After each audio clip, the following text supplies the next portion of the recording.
today's news. Arguments pitting the First Amendment against anti-discrimination laws. Power station attacked. It appears to be an intentional, willful, and malicious act. Trump and the Constitution. What he suggests ought to be shocking to everyone.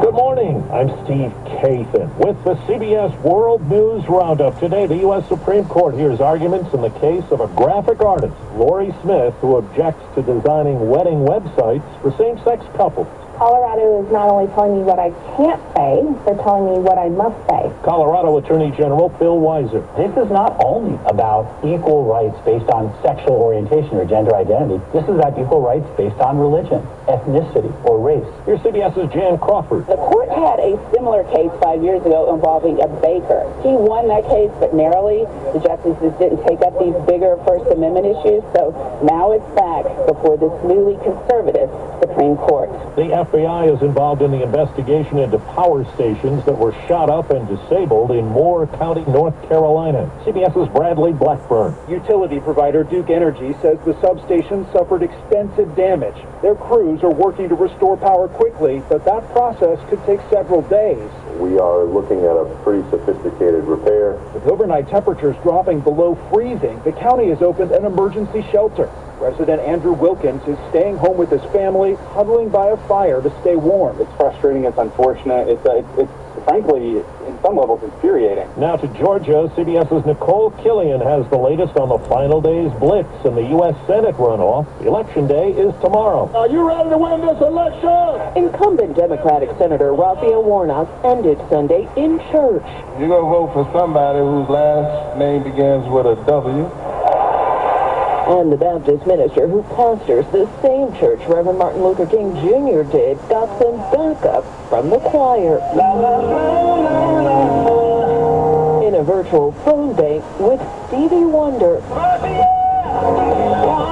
Georgia needs Herschel Walker. Instead of star power, it was Senate power, with South Carolina's Tim Scott and Louisiana's John Kennedy stumping for Republican challenger Herschel Walker. Raphael Warnock has spent over $100 million against me already, and we're in attack. It's all part of an intense ground game to drive turnout on both sides.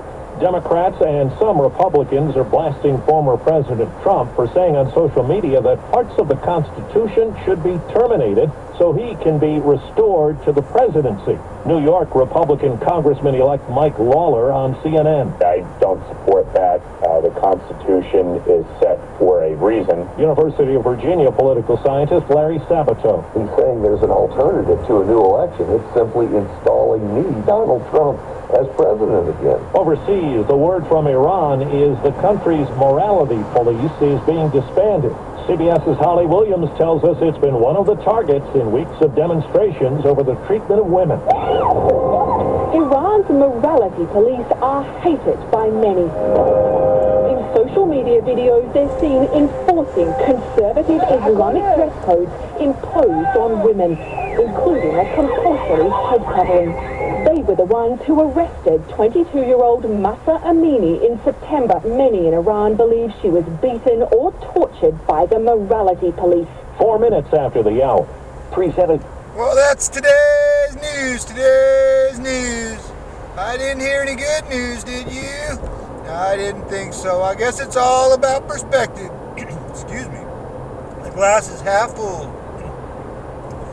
Well, as always, I'd like to thank you again for coming along with me on these Dashcam News adventures. You know the drill. Peace, love, and all that hippie jazz. Bye-bye, everybody.